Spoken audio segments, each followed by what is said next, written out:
तोहके देखनी तो प्यार के मतलब जान गईनी, तोहके देखनी तो प्यार के मतलब जान गईनी। पागल दीवाना सबसे अनजान बन गईनी। हम खुद ही आपन बस में नहीं खे, हम खुद ही आपन बस में नहीं खे।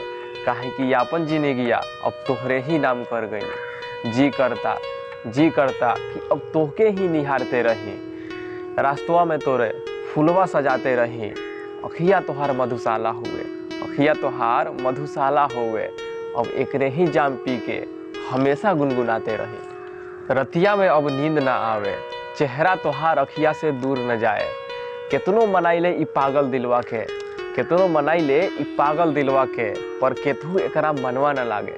तू जिद कह चाहे पागलपन कह, तू जिद कह चाहे पागलपन कह, तोहरे ही प्यार के भूत सवार बा।